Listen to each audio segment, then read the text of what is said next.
paso la palabra a Pablo, que nos viene hoy a hablar sobre ciberseguridad postcuántica basada en dispositivos reconfigurables, que me encantaría, pero al final entender. Seguro. El título fue mucho. Así que nada, un aplauso.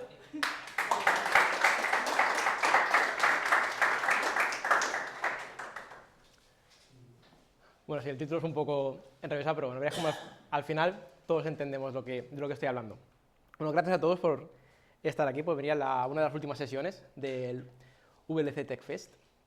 Y en esta charla lo que vamos a hablar es de algo que va a ser crucial durante los próximos años, que va a poner, de a lo mejor decir poner en jaque es algo un poco exagerarlo, pero realmente sí, o sea, va a hacer que nos tengamos que plantear la forma en la que hoy en día planteamos nuestra seguridad, sobre todo nuestra ciberseguridad, que al final hoy en día es la seguridad en general. Estoy seguro que muchos de los que estáis aquí, sobre todo si habéis venido a esta charla, es porque habéis oído hablar de los computadores cuánticos, de procesadores cuánticos. Hace unos meses salió Majorana, luego fue un poco bluff, pero bueno, al final eso hizo que habláramos mucho de eso. Bien, pues lo que vamos a ver es cómo ese tipo de nueva computación que va a venir, cómo va a repercutir en los algoritmos que hoy en día tenemos, sobre todo algoritmos de ciberseguridad, y al final plantear una posible solución que puede ser basar la ciberseguridad nuestra actual en dispositivos reconfigurables, de forma que vamos a poder ser mucho más resilientes ante todos esos ataques. Así que, pues vamos allá a ver. Bueno, antes de nada, mi nombre es Pablo y yo soy diseñador de FPGA. ¿Alguno sabe lo que es una FPGA? Sí. Perfecto. Ya es uno más que en otras charlas. Y aparte de mi trabajo como desarrollador o diseñador de FPGA, escribo en un montón de sitios de internet. Ahí tenéis unos cuantos, sobre todo escribo en mi blog, que es controlpath.com, donde hablo sobre todo de FPGA y de algoritmos de procesador digital de señal o algoritmos de control. Y ese es mi correo, es gratis escribirme, y también pues mi perfil en X. Bien, la ciberseguridad hoy en día la basamos esencialmente en estos dos tipos de algoritmos, que son algoritmos de cálculo de hash y algoritmos o claves. Los algoritmos de cálculo de hash tenemos, por ejemplo, MD5 o SHA-1, 2 y 3, el más utilizado es SHA-2, 2, 5, 6, y en cuanto a claves, seguro que nos suena AES, porque es el que se utiliza, por ejemplo, en TLS, cuando entramos a una página web con HTTPS, utilizamos claves del tipo AES, y también utilizamos RSA, por ejemplo, en GitHub utilizamos claves simétricas de tipo RSA. Y también existen otro tipo de claves, que son las Kyber, que luego lo veremos, pero van a ser, o deberían ser, el sustituto de las claves RSA. Bien, en primer lugar, ¿qué es un algoritmo de hash? Un algoritmo de hash es bastante simple de explicar, es simplemente un algoritmo en el que yo le introduzco una cadena de entrada de cualquier longitud y me va a devolver una cadena de salida de una longitud fija. Yo puedo pasarle como cadena de entrada un bit y me va a devolver, por ejemplo, en el caso de que estemos utilizando SHA-256, un bit me devolvería una cadena de salida de 256 bits, y si yo le meto el Quijote entero, me va a seguir devolviendo una cadena de salida de 256 bits. Esto es lo que hacen esencialmente estos algoritmos. Al final también son algoritmos de compresión, porque al final me va a comprimir un archivo o cualquier cadena de entrada en una longitud fija, generalmente de menor tamaño. Cualquier algoritmo de hash de los que existen, cuando se diseñan cumplen estas cuatro características. La primera de ellas es que sea determinista. Determinista quiere decir que si yo introduzco una cadena de entrada en un algoritmo de hash, me devuelve una cadena de salida de tamaño fijo. Si dentro de 5 años yo introduzco esa misma cadena en ese algoritmo, me tiene que devolver de nuevo la misma cadena.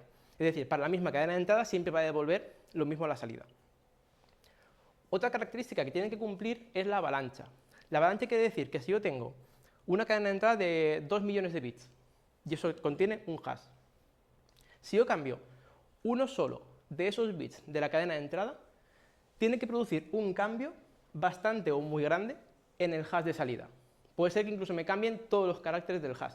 Eso es lo que significa que produce una avalancha. Por otra parte, los algoritmos tienen que ser unidireccionales. Esto se basa en que si yo tengo el hash calculado, yo desde ese hash nunca debería poder calcular la cadena de entrada que ha generado ese hash. Y por último, tiene que ser resistente a colisiones. Y este es el punto por el que mueren todos los hashes ahora mismo. Resistente a colisiones quiere decir que yo, si introduzco dos cadenas de entrada diferentes, esas dos cadenas de entrada no me pueden producir el mismo hash. Esto que parece, porque puedes pensar, hostia, es que hay muchas cadenas de entrada. Ya, pero es que un hash de 256 bits tenemos 2 elevado a 256 posibilidades. Esos son trillones de posibilidades, por lo tanto, no es algo raro que diferentes cadenas, o sea, que no haya dos cadenas que vayan a generar el mismo tipo de hash. Pero yo digo que por esto mueren casi todos los hashes hasta hoy. ¿Qué tipo de hashes tenemos ahora mismo? Tenemos MD5 y luego tenemos la familia de SHA, que empezó por SHA, que luego cuando salió el 1 se llamó SHA0, después tuvimos SHA1, 2 y 3. Bien, pues de estos quedan vivos ahora mismo SHA2 y SHA3. MD5 consiguieron crear una colisión en 2004. Crear una colisión para ese tipo de hashes quiere decir que yo introduzco dos cadenas. Esas dos cadenas tienen diferente hash. Bien, pues yo con MD5 y con SHA0 y 1 consiguieron una cadena que tiene diferente hash, introducirle una cadena al final o en cualquier sitio, de forma que los dos hashes me coinciden. Por lo tanto, creo una colisión a voluntad. Ello significaría que dos cadenas de entrada tienen el mismo hash. Por eso, ya os digo, murieron tanto MD5 como SHA0 y el último en morir fue SHA1, que fue una investigación en la que también participó Google y un grupo que se llama Shatter. Como he dicho, ahora mismo tenemos SHA2 y SHA3. ¿Qué pasa? Que el MNIST es un organismo que es el que dice qué hashes van a ser los oficiales y los cuales son seguros o no. Sí que determinó que en cuanto llegue a la computación cuántica, SHA2 puede ser vulnerable y solo nos quedará SHA3. Entonces ya digo que de 5, en unos años solo tendremos 1. De hecho, SHA2 sigue vivo ahora mismo en computación tradicional y en 2014 creo fue sacaron SHA3 para tener una alternativa ya, porque saben que en algún momento, si no se ha roto, se va a romper. Por otra parte, tenemos las claves. Las claves son contraseñas. Una contraseña con la que yo cifro un archivo. Yo me cojo un archivo y cada uno de los bits o cada uno de los bytes, dependiendo del tipo de encriptación que utilice, utilizaré paquetes más grandes o más pequeños. A partir de la clave que yo me he creado, voy a cifrar todo el documento o cualquier cosa que yo le meta, cualquier cadena de entrada. De hecho, en TLS, por ejemplo, lo que estamos cifrando es una comunicación en tiempo real. O cuando nos conectamos a un VPN, también estamos cifrando en tiempo real. Existen dos tipos de claves ahora mismo. Por una parte tenemos la clave simétrica, y es que yo, que estoy en un punto A y quiero transmitir un mensaje a un punto B.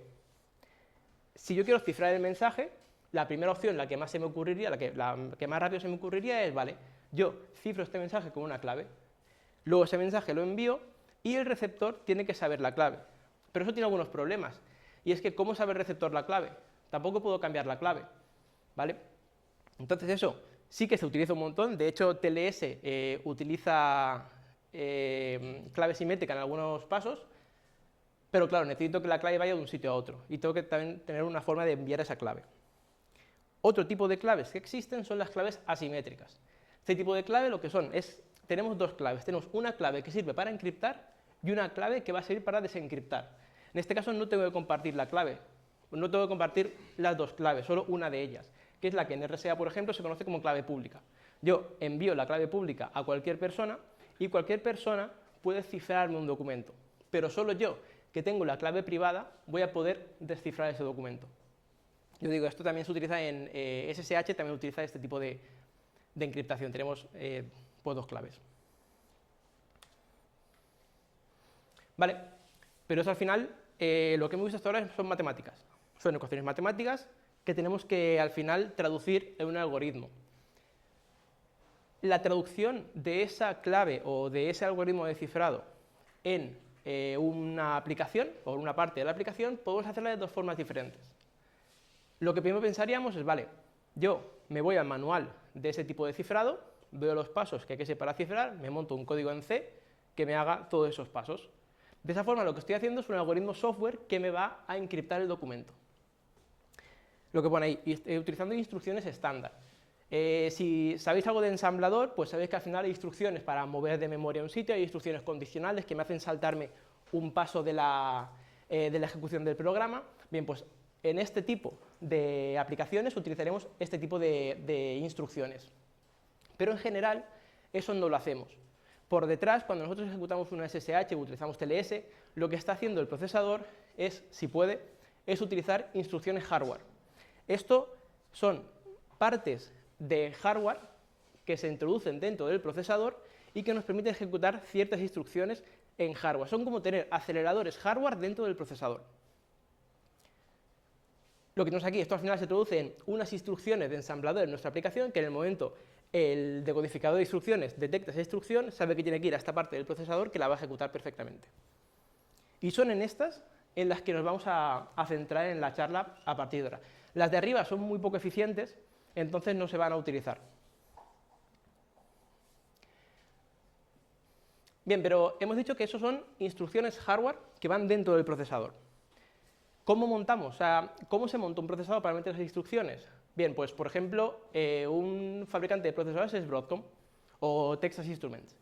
Ellos hablan con ARM, es una empresa que está en Reino Unido, y le dicen, quiero que me licencies una IP de una ARM, porque yo quiero montar mi próximo Sitara que tiene el ARM, pues por ejemplo, el A76. Y ARM le dice, perfecto, tantos millones de dólares. Vale, y ahora ARM le dice, ¿qué extras quieres que le ponga a este procesador? Pues es donde entran las extensiones. Podemos tener extensiones para hacer cálculos en coma flotante, extensiones para multiplicación de matrices, por ejemplo, si tenemos algo de IA, o las que nos interesan, que son las extensiones criptográficas que tiene el procesador. Luego, Texas Instruments o Broadcom lo que va a añadir son sus propios periféricos y sus interfaces, pues si quieren añadir un PCI, un DDR3 o una interfaz de memoria DDR3 o DDR4. Pero todo esto se hace en el tiempo en el que Broadcom o Texas Instruments está imprimiendo el silicio en TSMC o en el caso de Texas en su propia foundry. En cuanto a extensiones criptográficas, que son las que nos van a interesar ahora para esta charla, aquí tenéis 4 de las extensiones criptográficas que ahora mismo implementa la arquitectura ARM v8. ARM v8 es la última arquitectura que tiene ARM hasta ahora y es en la que se basan todos los procesadores ARM que hay hoy en día de los productos que salen. Tenemos 4 instrucciones, hay un par más, pero de las que me interesaban, que son las que tienen que ver con SHA y con AES, son estas que tenéis aquí. Tenéis por una parte la extensión AES, que lo que nos acelera es el cálculo de cifrado AES. Esta misma extensión nos vale para AES 128, 256 y 512. Y por otra parte tenemos un set de 3 instrucciones, de 3 extensiones, que nos aceleran el cálculo de hashes SHA, que son SHA1, que nos acelera el cálculo de SHA1, SHA2, que incluye la 1 y aparte SHA2 256, y por último tenemos SHA3, que nos incluye 1, el 2 256, 2 512 y 3. Esto lo podéis ver en esa página que tenéis ahí, en la documentación de ARM, tenéis todas las extensiones que tienen los procesadores ARM. Ya os digo, son como los extras del coche cuando Broadcom compra el procesador. ¿Esto cómo lo podemos ver en un procesador? Pues este es el caso de la Raspberry Pi 4. Si ejecutáis la instrucción que tenéis ahí arriba, vais a ver el tipo de procesador que tiene la Raspberry Pi. Y como veis aquí, en Features, tenemos las extensiones que el SOC Broadcom BCM2711 le pidió, o que en el caso Broadcom le pidió a ARM.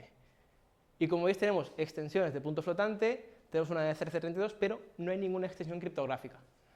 Esto causó bastante controversia cuando salió la Raspberry Pi 4, porque ni tiene extensiones criptográficas, ni tiene una cosa que se llama Trust Zone de los ARM para almacenar claves de forma segura. Entonces, si tú o vosotros en vuestro producto tenéis una Raspberry Pi 4 y queréis utilizar algo de criptografía, o lo hacéis por software, que no es eficiente, o tenéis que meter un TPM o un HSM externo. Sin embargo, cuando sacaron Raspberry Pi 5, sí que veis aquí, le añadieron AES, SHA1 y SHA2. Por lo tanto, si vosotros vais a hablar con una Raspberry Pi por SSH, será mucho mejor que lo hagáis con la Raspberry Pi 5, porque va a estar cifrando utilizando aceleradores hardware antes que hacerlo con una Raspberry Pi 4. Esto en procesadores x86 ¿Cómo se traduce? Pues al final tenemos lo mismo. Este portátil es un Ryzen 5 5500U y igualmente si ejecutáis esa instrucción vais a ver que este en particular tiene la extensión AES, que es la AES NI, y SHA NI. Igualmente SHA pues, nos hacerá el cálculo de hasta SHA 512, AES, cálculo de AES, y por ahora, aquí no se ve, pero no existe una extensión SHA3 para arquitecturas x86.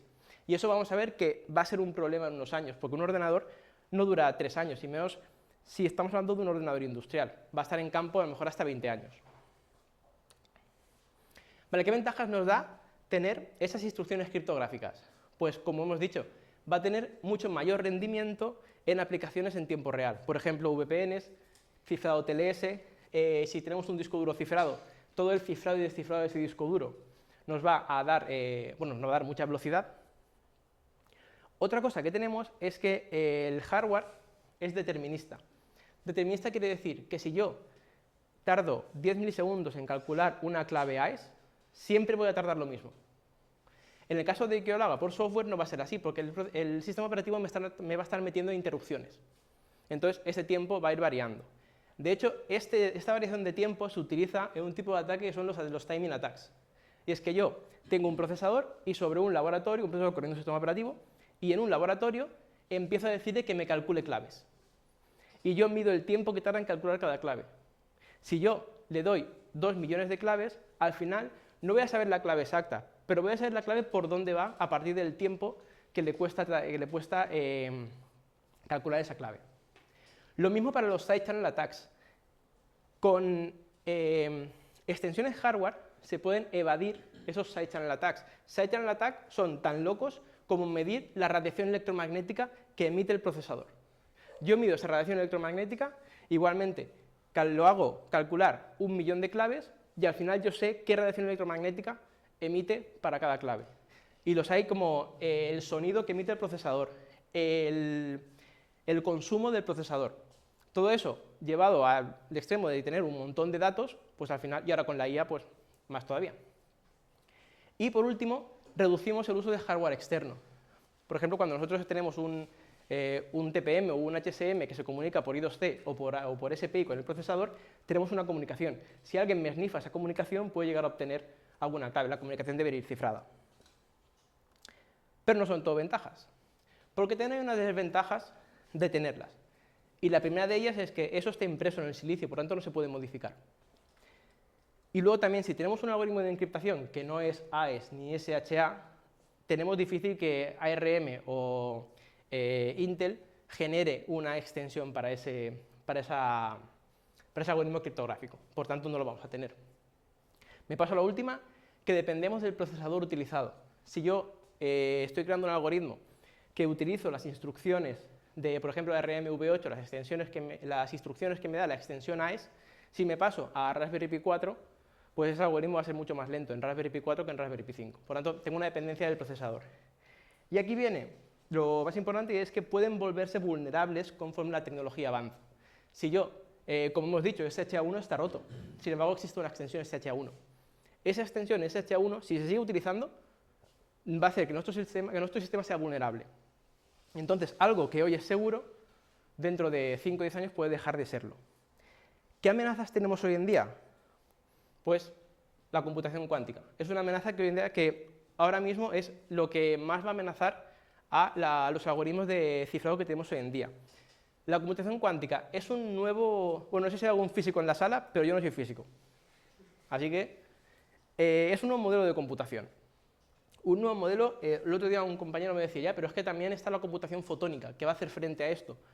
Y no tiene por qué, porque la computación fotónica es más rápida, es tolerante a radiación electromagnética, pero al final se basa en unos y ceros.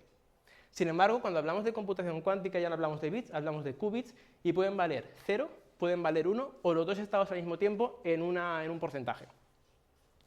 Además, este tipo de procesadores utilizan otras características o características o ventajas que les da la física cuántica, como es, por ejemplo, el entrelazamiento, lo cual yo puedo tener 2 qubits que están separados físicamente dentro del procesador, pero el estado de los dos, cuando los leo, es el mismo y siempre va a ser el mismo. Y también nos permiten procesar diferentes múltiples combinaciones al mismo tiempo, lo cual nos va a reducir bastante el tiempo de cómputo.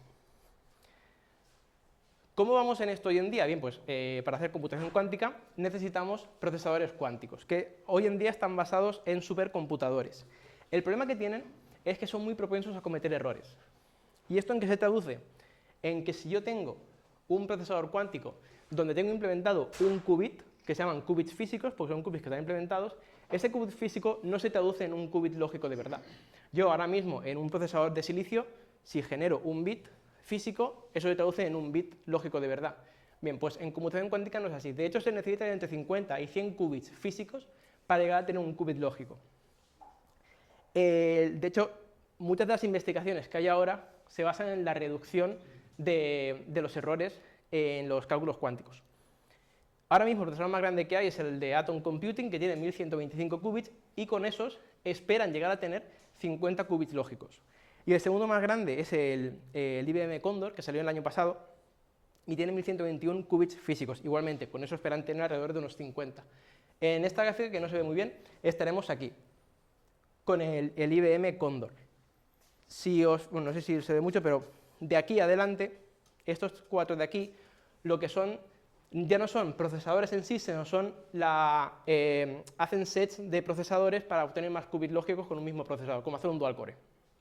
Y sí que se espera que a partir de 2026 lleguemos a tener entre 10.000 y 100.000 qubits lógicos. Bien, ¿y estos ordenadores qué generan? ¿Estos ordenadores qué yo puedo calcular?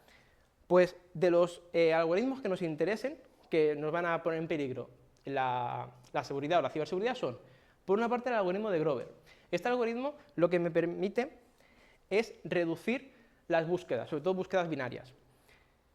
Ahí lo que pone es que sirve para buscar elementos dentro de una lista desordenada. ¿Esto qué significa? Si yo tengo un candado, tengo un candado y tengo 100 llaves, yo en un ordenador normal tendría que ir llave a llave viendo qué llave es la correcta. Si tengo dos núcleos, pues iré de dos en dos. Si tengo cuatro, iré de cuatro en cuatro. Pero al final tengo que comprobarlas todas. Sin embargo, para un espacio de soluciones n, que serían las 100 que tenemos en este caso, en este ejemplo, utilizando el algoritmo de Grover lo reducimos a raíz cuadrada de n. ¿Por qué? Porque a partir de la superposición podemos validar o ejecutar diferentes opciones al mismo tiempo. El otro algoritmo, que nos lo pone un poco más complicado, es el algoritmo de Shor. Este algoritmo lo que me permite es descomponer un número n en factores. De hecho, para un árbol de soluciones, un rango de soluciones n, lo reduciríamos al logaritmo de n al cubo. Bien, pues todo esto, si lo vemos en los algoritmos de encriptación que tenemos hoy en día, pues tenemos que es la raíz cuadrada de 2 elevado a 156, en el caso de SH256 pasamos a 2 elevado a 128, 512 pasamos a 2 elevado a 256, así con todos, y el caso de RSA es diferente, porque en el caso de RSA no utilizamos el algoritmo de Grover, sino el de Shor, y nos permite pasar de 2 elevado a 2048, que hoy en día tardaríamos alrededor de unos 1000, 2000 años en obtener una clave con los algoritmos que tenemos ahora, pasaríamos a segundos utilizando este algoritmo, lo cual este pasaría a estar completamente roto. Bien, aquí lo único es que lo que se dice es que si este algoritmo con 2 elevado a 256 era seguro, este, que después de la computación cuántica sigue en 2 elevado a 256, continúa siendo seguro, ¿de acuerdo? Y así pasa con todos. Como he dicho, el de RSA está muerto. Entonces, nos enfrentamos a unas amenazas, un problema de seguridad que nos va a venir los próximos 10, 20 años. Y el problema está que nuestra defensa está basada en dispositivos estáticos que tienen unos algoritmos ya escritos en el silicio que no podemos cambiar. Lo que podemos hacer es, en lugar de que esos algoritmos estén escritos ahí, utilizar dispositivos reconfigurables, por ejemplo las FPGAs. Un dispositivo reconfigurable, somos capaces no de reconfigurar su software, sino su hardware. Imaginaos que yo tengo un Cortex A3 y de repente le digo, no, ahora vas a hacer un Cortex A5, y yo puedo modificar el hardware interno. De eso hablo cuando hablo de dispositivos reconfigurables. Se pueden utilizar una vez desplegados y, además, al ser dispositivos hardware, nos van a conservar todas las ventajas de los dispositivos hardware estáticos. La la resistencia a timing attacks o la resistencia a los side channel attacks. Como he dicho, yo lo que propongo es FPGAs. Un FPGA es un conjunto, es una matriz, es un conjunto de celdas de diferentes tipos. Tenemos por una parte celdas de entrada-salida, celdas lógicas configurables y después tenemos multiplicadores y memoria RAM.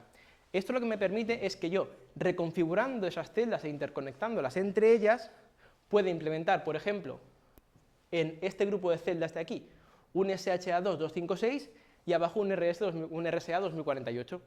Pero ¿qué pasa? Si luego eso se hace vulnerable, si luego llega un algoritmo o llega un computador que es capaz de romperme estos algoritmos, no pasa nada, porque yo puedo reconfigurar esos algoritmos.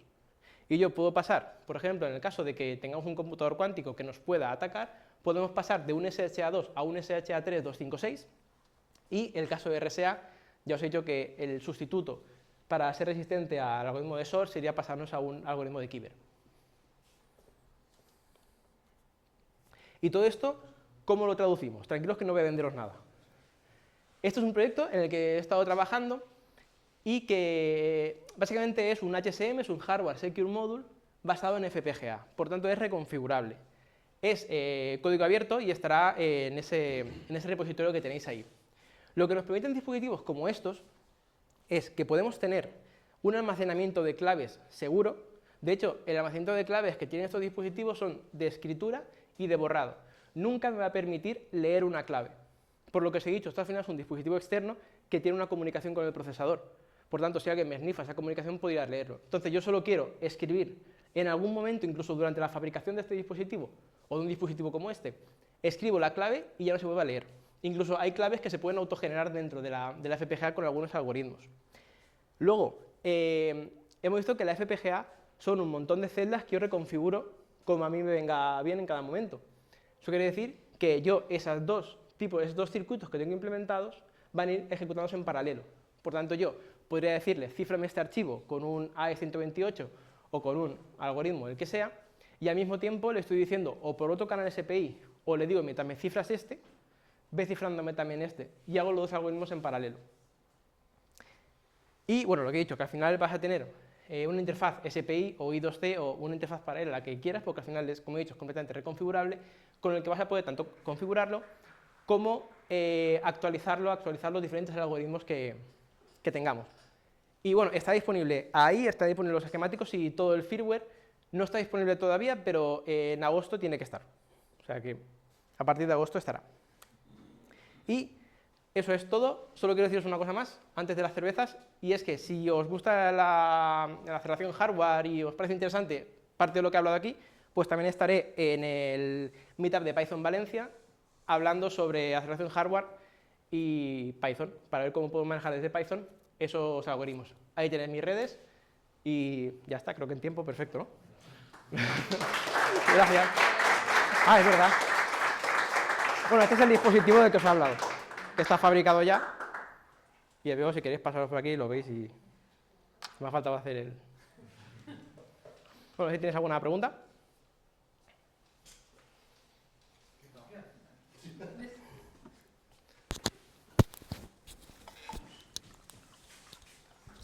Hola, buenas. Gracias por la charla. Has comentado antes que los algoritmos morían porque se podían encontrar colisiones. No que se puedan encontrar, es que hasta ahora han muerto porque grupos de investigación han conseguido encontrar colisiones en ellos. Sí, pero no porque ya se hayan podido descifrar o... Pero es que al final es lo mismo. Imagínate que hoy en día las claves, o deberían, no todas, cuando tú tienes una clave, una contraseña que la envías a Google o a cualquier servicio, esa contraseña debería estar cifrada. Y la página web lo único que te comprueba es el hash de esa contraseña. No te comprueba siempre no te comprueba la contraseña en sí, simplemente coge la contraseña, la hashea y comprueba con el hash que tienes. De forma que no puedes saber la contraseña que tienes. De hecho, desconfía de una página que le digas, recuérdame la contraseña y te envía la contraseña. Ya. Vale, entonces, si yo puedo crear una colisión de yo tengo el hash de esta contraseña, pero no sé cómo generarla, pero sí que sé crearme un código que modificando ciertas cosas, una cadena que modificando ciertas cosas pueda generar el mismo hash, la contraseña que introdució no es la misma, pero el hash es el mismo, y es lo que me comprueba la página web. Vale. Eso es crear una colisión a voluntad, y eso es lo que han hecho en los tres algoritmos que os he mostrado, los tres algoritmos de hash. Bueno, has comentado antes de que no todos los procesadores implementan todos los algoritmos. ¿Instrucciones hardware? No. Entonces entiendo que un Windows, un Linux o lo que sea, cuando no tiene esa aceleración por hardware, lo hará por software y ya está. Correcto. Para nosotros sería igual lo notamos más lento que en otro ordenador, pero seguiría funcionando. Claro, pero depende. En el caso, por ejemplo, de una VPN, vas a notarlo mucho porque la VPN está continuamente cifrando. Ya. Yo os digo que una VPN en un procesador Ryzen no vais a notarlo porque ahí sí que hay instrucciones hardware. Si pasáis de hecho, las instrucciones, las extensiones tanto de AMD como de Intel son básicamente las que manda Intel y AMD simplemente las implementa también, pero que están todas menos SHA-3 porque no existe todavía. Vale. Pero sí, el sistema operativo se adapta a lo que tenga. Linux, por ejemplo, se adapta. Si tiene la instrucción, la utiliza, y si no la tiene, pues lo ejecuta de otra forma. Vale, luego has comentado que en 10, 20 años podemos tener problemas y tal. Bueno, lo que veo hasta ahora es que los ordenadores cuánticos necesitan unas condiciones brutales. Está el tema de la estabilidad que dura segundos o menos. Sí.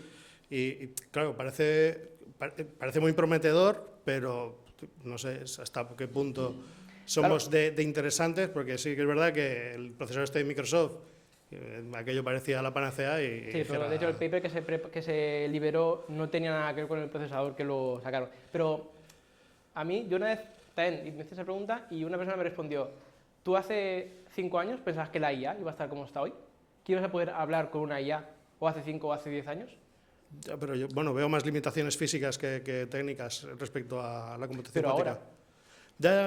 el tema está que eso, en el momento llegue, y ya no se haga comercial, sino llegue un grupo y pueda comprar un procesador que cueste $2 millones, ya está, porque es que la rentabilidad que le pueden sacar a ese procesador es infinita.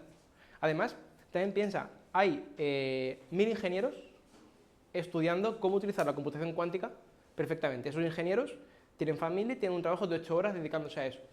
Pero es que a la otra parte del mundo hay 2 millones de tíos que se dedican 24 horas a intentar joder a estos ingenieros. ¿Sabes? Sí, o sea que al final los malos son muchos más y tienen mucho más tiempo y a veces tienen incluso más recursos que los buenos. Ahora mismo nada te dice que, bueno, es que en el caso de las computadoras cuánticas necesitas un entorno, como tú dices, que es complicado, pero que en el momento haya uno, luego puedan replicarlo, un grupo de cualquier país. En ese momento es cuando estaremos fastidiados de verdad. Y en ese momento, ¿qué vas a hacer? Porque ya estás ahí, ya ha llegado. La amenaza ya está ahí. ¿La amenaza qué sería más? ¿El tema de comunicaciones o ves otras amenazas? Es que se rompe, si llegamos al punto que yo he explicado aquí, se rompe todo. Siempre y cuando seas un objetivo. No todo el mundo será un objetivo, entiendo. Si a ti te cuesta romper RSA segundos, ¿por qué vas a romper solo uno? Bueno, sí, pero quiero decir que te hace falta servidores, donde guardar todo lo que robas, ver, luego filtrarlo. O sea, quiero decir que no es un pero solo... que tienes objetivos primordiales de, hostia, voy a hackear a Microsoft, no a la compañía a la ferretería de Manolo. Es que te va a llevar, pero te lleva segundos. Es Sí, decir, ¿quién pensaría hace 20 años que Lockbit sería una empresa que tendría sus recursos humanos? Sería una empresa dedicada solo y únicamente a hacer ransomware. Y solo se dedican a eso. Si existe Lockbit, puede existir en 20 años un Lockbit cuántico. Y cuando hablamos de, sobre todo, PCs industriales, se tiran en campo 20 años. O más. Entonces, lo que yo planteo es que hay que empezar a pensar ya en eso. De hecho, el MNIST, el organismo que controla todas estas cosas, está pensando ya en eso. Entonces, si ellos están pensando ya en eso, y seguramente saben más que nosotros, es porque algo saben. Bueno, has enseñado un dispositivo que permite hacer cifrados SSH. Claro, realmente es como un TPM. No sé si conocéis los TPMs que Windows 11 nos obligó a meter a todos. Bueno, pues si tenías un ordenador un poco antiguo, Windows 11 necesitaba que el ordenador tuviera un TPM compatible con el protocolo 2.0. Un TPM realmente es una parte de la placa base, puede estar integrado dentro del chipset, y que se llaman HSM, que es Hardware Secure Module. Entonces, los procesadores delegan ciertas tareas ahí y sobre todo lo utilizan para guardar claves. Pues esto es lo que es esto. Ya, solo que este es reconfigurable. Sí, lo que quiero decir que no me veo abriendo el ordenador y soldándole eso al lado del procesador. Correcto. O sea, claro. Esta es la historia. Sí, pero es que la solución no es esto. Vale. La solución es, en lugar de tener un FPGA, que tú comes la FPGA, no. Es que el chipset de la placa base, por ejemplo, tenga una parte reconfigurable que podemos reconfigurar. O sea, integrar parte de los beneficios de un dispositivo reconfigurable dentro de la placa base ya, para que en cualquier momento puedas actualizarlo. Y tampoco en cualquier ordenador. Ya. Pero a lo mejor sería bien que el Mare Nostrum tuviera ese tipo de protecciones. Vale. Ya da bastante más. Bueno, primero también felicitar por la charla, bastante información, yo pude entender bastante, pero bueno, es bastante cosa. Tengo una pregunta, no sé si es como muy simple, pero la diferencia, no me quedó clara la diferencia entre ciberseguridad postcuántica de lo que sería la criptografía clásica. Y la segunda pregunta era un poco relacionada con lo que comentó el compañero, si realmente vale la pena invertir en soluciones postcuánticas cuando no hay computadores cuánticos a gran escala, o si hay otro tipo de alternativa con lo que, sin tener que usar.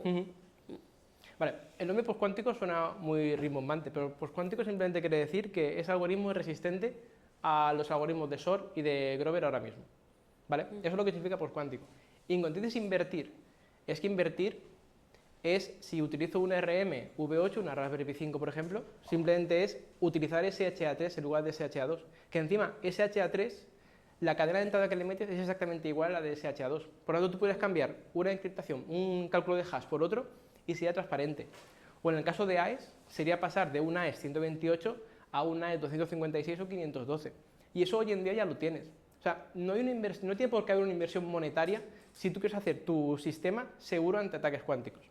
Si tú quieres hacerlo seguro y encima que sea reconfigurable, pues en algún momento la cosa cambia, entonces sí que tienes que invertir, pero no se trata de ya he dicho, no se trata de meter un dispositivo así en todos los ordenadores. Esto al final es un prototipo. Se trata de que los fabricantes de placas base estén pensando en esto. O que, por ejemplo, Intel empieza a pensar en incluir la extensión SHA-3, que no está incluida hasta ahora. Sí que es verdad que SHA-2 512, que sí que está incluida, sí que se considera postcuántico porque pasaríamos a SHA-256, que es resistente ahora mismo, pero lo que quiere decir que no hay una inversión monetaria grande. Sí, ¿puedo hacer un claro. comentario respecto? O sea, por ejemplo, la semana pasada fue el Cyberwall, que es un evento de ciberseguridad que hace la policía, y se estuvo presentando el acuerdo que tiene IBM con Telefónica Tech de la inversión que se está haciendo en toda la parte de computación cuántica y algorítmica. O sea, que sí que se está metiendo bastante pasta ahí porque se está viendo que esto se nos viene ya, y a nivel comunicaciones, o sea, nosotros pensamos mucho en las comunicaciones que podemos tener entre nosotros, ¿no? Pero estamos hablando de comunicaciones internacionales y que ahora mismo toda la parte de ciber estamos viendo que se está yendo muy a la parte de defensa, ¿no? Y un gran presupuesto de defensa se está yendo a la ciberseguridad, y esto es lo que probablemente nos vamos a encontrar, no en 10 años, en 2. O sea, están avanzando muchísimo en este lado.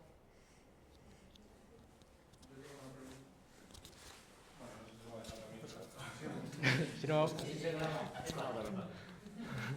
Vale, bueno, enhorabuena también por la charla. Gracias. Por acompañar un poco lo que ha dicho el compañero, yo soy Carnicerías Manolo, ¿sabes? Mi servidor es Carnicerías Manolo y no hay día que no me lleguen 800.000 ataques, y si pudieran joderme, aunque no tengo nada, me joderían vivo. Correcto. Entonces, sí que estoy de acuerdo con que van a joder, y aunque no seas nadie, pues si te pueden joder, te van a joder. Segunda, eso es un comentario que no tiene trascendencia, pero bueno. No sé cuánto las FGPA es algo invento tuyo, porque no desconozco ese tema total, o es algo que ya tiene madurez en otros sitios en el mundo y tú lo estás desarrollando, etcétera. Eso me gustaría saber un poco más de eso. Y luego, un poco por aventurar lo que va a pasar en esa Python charla, cuando hablas de darle alas a tu código, por ejemplo, si yo tengo un servidor en FastAPI o lo que sea, lo que me quieres aventurar un poco es que podré usar tu dispositivo para cifrar de forma más segura, o un poco que aventuraras un poco de qué pretendes hablar en esa charla. Vale, a ver, las FPGA no son un invento mío, ni mucho menos. Llevan muchos años. Sí, es bastante viejo. El problema está que, o sea, lo que yo intento hacer, a mí me encantan las FPGA. Yo, de hecho, trabajo de eso y me dedico casi 7 días a la semana a eso. Lo que intento hacer es que las FPGAs hoy en día se conocen solo en comunicaciones y en... Bueno, sí, básicamente en comunicaciones. Porque no hay... Y para emular cosas con el proyecto Litex, Mixtex. ¿Vale? Entonces, se utilizan un montón para comunicación sobre todo y para procesado de vídeo y audio. Sobre todo de vídeo. Entonces, es un nicho ahora mismo. Sin embargo, van a tener mucho que ver cuando utilicemos, cuando pase esto o cuando queremos acelerar aplicaciones. En el caso de la aceleración, hoy en día se utilizan muchos FPGAs. De hecho, para que te hagas una idea, había dos empresas de FPGAs en el mundo. Hay muchas, o sea, hay varias, pero grandes son dos, que eran Altera y Xilinx. Intel compró Altera y AMD compró Xilinx. Intel luego vendió Altera, pero AMD sí que ellos de hecho ahora mismo tienen la plataforma de AMD Embedded que sí que integran procesador con FPGA. Es una lástima que no sea algo conocido, porque es lo que digo, realmente ofrecen muchísimas ventajas, sobre todo en paralelización, en velocidad. Y en cuanto a aceleración hardware, hoy en día ya sí que se utilizan. De hecho, si no recuerdo mal, el Barcelona Supercomputing Center tiene una parte de FPGAs. Y Amazon Web Services, creo que ya no la sigue manteniendo, pero tienen las instancias F1, que son instancias que llevan una FPGA. Llevan una FPGA de Xilinx, llevan unas Kintex, que son unas Kintex, no, unas Virtex, que son bastante grandes, y tú podías delegar ahí ciertas tareas. Además, tienen una barrera de entrada, que es el lenguaje de programación, que se utiliza lenguajes de descripción de hardware, pero lo que hicieron fue hacer un tipo de lenguajes que son HLS, que son los High Level Synthesis. Esos lenguajes te permiten, tú tienes una función en C y directamente le dices al implementador, esta función en C, acelerámela. Y ese implementador lo que te va a hacer es, cada vez que tú llames esa función, va a hacer una transferencia por el PCI con los datos, con los argumentos que tú le has pasado, en la FPGA te va a calcular esa función y te la va a devolver. ¿Vale? O sea, quiero decir que sí que se utilizan, muchas veces no sabes que las estás utilizando, sobre todo si trabajas con servidores y demás, pero hoy en día sí que se están utilizando. Y lo que yo trato es de llevarlas a sitios donde no son conocidas, porque es que realmente tienen mucho que decir, sobre todo pues eso, cuando las cosas se ponen un poquito jodidas para el procesador, la FPGA muchas veces es una posible solución al problema. Y te suplen, por ejemplo, las extensiones del procesador que no tengas, que al final son aceleradores hardware. Y es un poco de lo que va en la charla de Python, es utilizar Python para hablar con esos aceleradores hardware y poder transmitir datos. Vamos a ver cómo poder transmitir datos a través de una DMA, que es un acceso directo a memoria, y todo eso desde Python, que parece que es un lenguaje que está ahí arriba, pero hay instrucciones para poder bajar hasta abajo. Y ya te digo, y vas a ver cómo puedes hacer una transferencia por PCI de un sitio a otro. No sé si te he respondido, he hablado mucho. Sí. Vale.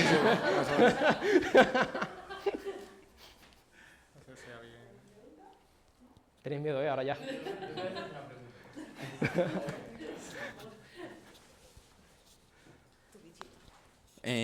Yo quería preguntar en qué momento se rompe esto. O sea, en qué momento, porque hemos hablado que dices, hay 1100, ¿no? 1125 O tal, y son 50 qubits lógicos. Correcto. Yo entendía que con un qubit lógico es equivalente a un bit de un procesador, por lo cual ya tenemos un procesador de 50 bits. 50 bits. Que a día de hoy ya tenemos 64, lo normal, pero bueno, 32 ya es un procesador decente. ¿No es suficiente con eso para romper el sistema? ¿Qué hace falta más para que esto sea un ordenador viable? Vale. ¿Has acabado? Sí. Vale. Piensa en RSA. RSA son 2048 bits que yo tengo que ir variando entre ellos para poder conseguir todas las posibles combinaciones. Entonces ahí, aunque mi ordenador sea de 64 bits, realmente lo que va a hacer el procesador es ir 64 a 64. Pero va a tener que ejecutar todos. De hecho, para romper RSA se necesitan 4000 qubits lógicos que se traducen en unos, creo que son hasta 100.000 qubits físicos. Por lo tanto, hoy en día, con lo que hay ahora, que tenemos 1125, romper eso no es viable. De hecho, hace un tiempo también salió, no sé si fue una noticia o un tweet, que decía que con Majorana, que un grupo de investigadores chinos había roto SHA-256. Por tanto, Bitcoin se había roto.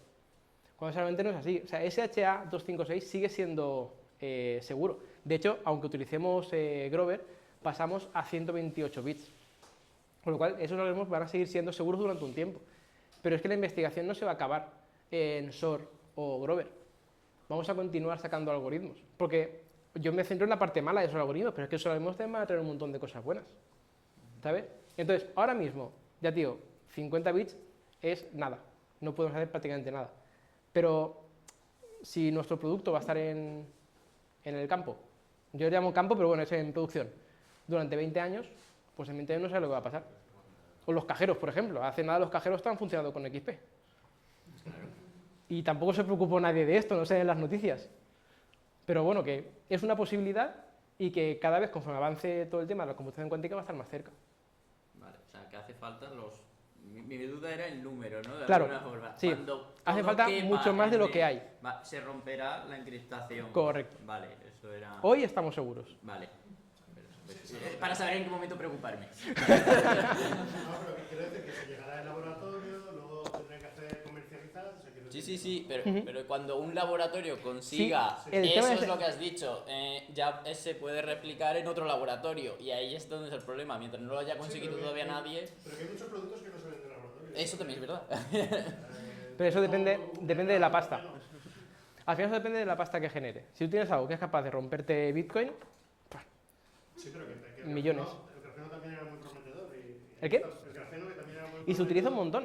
Es que pero, eso... pero no como se esperaba, ni al Sí, ni al pero es volumen que- que se esperaba. Ni Sí, mucho. pero hay muchas cosas hoy en día que, es decir, no una lavadora, no esa pizarra, pero que se está utilizando en productos nuevos que no es grafeno como tal, pero sí que se utilizan placas, partes de grafeno que han mejorado en algunas cosas. Pero sí que es verdad que al final era un producto muy de nicho y muy de laboratorio. Claro. Bueno. Que no quiero decir que con esto Chicos, no llega nunca, pero... Vamos a ir cortando. Y Hay muchas cervezas para debatir. y nada. Muchas gracias.